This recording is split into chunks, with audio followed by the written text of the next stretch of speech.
Mais d'où, comment tu sais ça, toi? C'est un délire.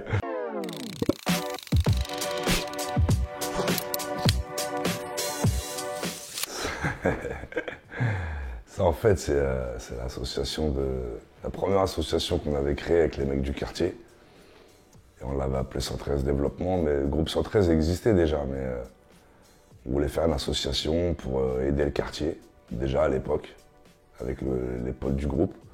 Et donc on avait monté une asso avec tous les mecs du quartier. Et, on cotisait tous, on mettait tous un peu d'oseille chaque mois. Et puis en fin d'année, on faisait des activités pour tout le quartier, donc ça reste un super souvenir. Bah, Zizou, pour moi, c'est un exemple déjà.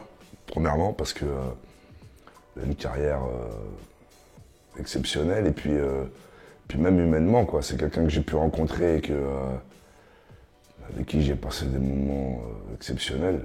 Donc c'est quelqu'un que je porte dans mon cœur et que je respecte beaucoup.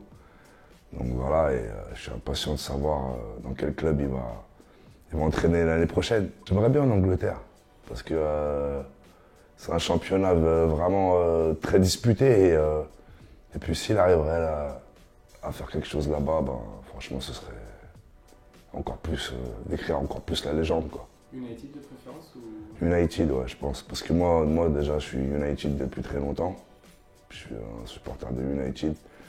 Et quand je vois que le mal qu'a fait Mourinho à United, franchement, il faut rattraper tout ça. Yo MTV Rap, c'est l'émission qu'on regardait quand on était gamin. C'est les premiers morceaux de rap US qu'on entendait. Ils venaient de Yo MTV Rap parce qu'à l'époque, nous on était dans le quartier, on n'avait ni platine, vinyle, ni rien de tout ça. Il n'y avait pas les CD, il n'y avait pas tout ça. Donc franchement, on faisait il y a un pote à nous qui a enregistré des émissions des États-Unis. Et puis on se les matait comme ça, une fois dans la semaine chez l'un ou chez un pote ou chez un autre pote. Donc ça reste aussi, c'est le basement, comment on va dire, c'est les fondations. Doudou Masta, c'est quelqu'un c'est l'un des premiers rappeurs de Vitry, donc c'est un monument chez nous. Et donc c'est l'une des personnes qui m'a donné envie de faire du rap, quoi, parce que je le voyais souvent rapper sur les scènes de Vitry, dans les petites scènes annuelles, voilà, les concerts de mairie, les trucs comme ça. Et les premiers concerts de rap que j'ai vus, c'est Doudou Masta. Donc dès qu'on a sorti un disque avec 113, le premier disque qu'on a fait, on tenait à inviter Doudou Masta. Donc on a fait truc de fou avec et on va dire notre premier succès. Ça c'est la patinoire de Vitry et qu'est-ce que j'ai fait des chutes là-bas, putain, j'en ai fait plein. Et en même temps, elle est vraiment collée à mon quartier, donc pour nous, c'était notre patinoire, quoi. C'était à nous, quoi. C'était vraiment, on y allait quand on voulait, on faisait ce qu'on voulait.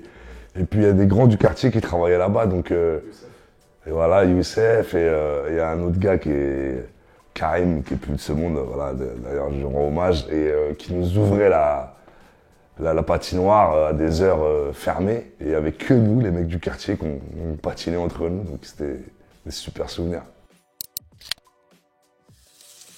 Voilà, musicalement, je me suis senti le plus en alchimie dans ma carrière parce que on a fait les morceaux qu'on a fait ensemble, c'est les morceaux qui vieillissent le mieux aujourd'hui dans ma carrière. Et en même temps, c'est des moments de spontanéité, c'est-à-dire que c'est des choses qu'on a faites, les plus gros titres qu'on a fait, on les a fait en à peine quelques minutes, quelques heures avec DJ Mehdi, parce qu'il y avait une cohésion, une entente entre nous qui était magique. Je crois que c'est le premier CD que j'ai acheté, hein. Je crois bien que c'est celui-là. C'est cet album-là qui m'a amené une méthode de travail, qui m'a appris à faire des albums pour être écouté du début à la fin. Parce que cet album-là, c'est le premier album que j'ai pu écouter, vraiment de la première place jusqu'à la dernière, sans qu'il me saoule, sans qu'il y ait aucun morceau que je n'aime pas ou quoi. Donc franchement, ça m'a beaucoup inspiré dans ma carrière. Déjà, je suis fier parce que, bon, voilà, il est déjà hors et c'est jamais un de trop. Donc voilà, même si j'en ai plein derrière moi des disques d'or, ça fait toujours plaisir. On a un single qui a cartonné, qui fait partie des 10 plus gros singles de l'année, toutes musiques confondues. Donc franchement, je suis très fier de ce projet et je suis pressé d'aller le défendre sur scène parce que pour moi, la scène, c'est le plus important en vrai. 3 jours après la sortie de Mutant, j'étais déjà en studio pour préparer un nouveau projet. Parce qu'en fait, la musique, pour moi, c'est une passion. Donc, c'est pas un choix en fait. Je me force pas en vrai. Tu vois, c'est pas un devoir, je voulais dire. C'est vraiment un kiff. Donc, que je les sorte ou pas, ces morceaux, je suis obligé de faire de la musique. Pour moi, je ressens le besoin d'en faire. C'est vraiment une vraie passion pour moi. C'est le frelon, Ninho, c'est le frelon. Ninho, j'écoutais ses maquettes en fait. Il avait rien sorti. On me faisait déjà écouter des morceaux de Ninho. Et à l'époque, je disais déjà, elle est très fort. Donc, le temps que ça prenne de la maturité et qu'il réalise un peu plus ses titres et tout, et puis voilà, c'est monté en flèche. Donc, je suis pressé d'écouter son prochain album là, qui sort bientôt. J'ai l'impression qu'il connaît tous mes morceaux en fait. Qu'il a écouté tous les morceaux de ma carrière et qu'il connaît tout le rap des années 2000. Alors que en 2000, il va avoir 8 ans ou 10 ans, tu vois ce que je veux dire. Donc c'est pour ça que malgré tout, il a une vraie connaissance du rap. Et c'est pour ça que je dis que c'est un jeune vieux. C'est-à-dire que il a les codes et les méthodes qu'on a nous, mais en même temps, il a cette fraîcheur du rap actuel un peu fou là. Plus grand du cinéma français aujourd'hui parce que c'est quelqu'un qui ose. Il y a une époque du cinéma français qui est pour moi l'âge d'or du cinéma tout court. C'est la période du père Audiard en fait.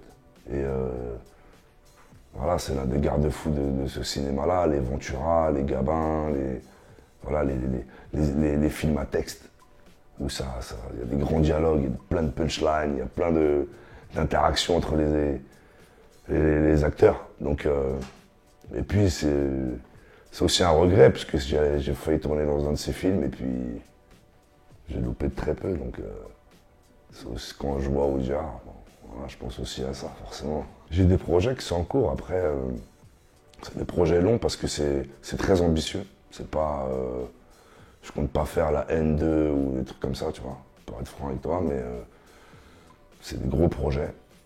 Donc ça met du temps à mettre en place et j'espère que ça se fera. Oh, on a Rabelais là. Ça c'est Vitry. Pour les concerts, c'est au réfectoire. Ouais, c'est ça, c'est là où on a grandi, c'est là où même d'ailleurs des membres du 113, de la Mafia Quinfrique se sont rencontrés, au collège, au lycée, en bas des quartiers. Donc pour nous c'est touchant, pour moi ça me touche de voir ça. Ah, Rihanna à cette époque-là, elle était pas très forte, hein. Elle claquait même. Il n'y avait pas encore Jay-Z. Hein. C'était tout le début, il venait de la signer. Donc quand on nous a proposé de faire un featuring avec Rihanna, ben, on n'était pas très chaud, on va pas se mentir. Ouais, ça c'était drôle parce que Tati Magazine, il était partout.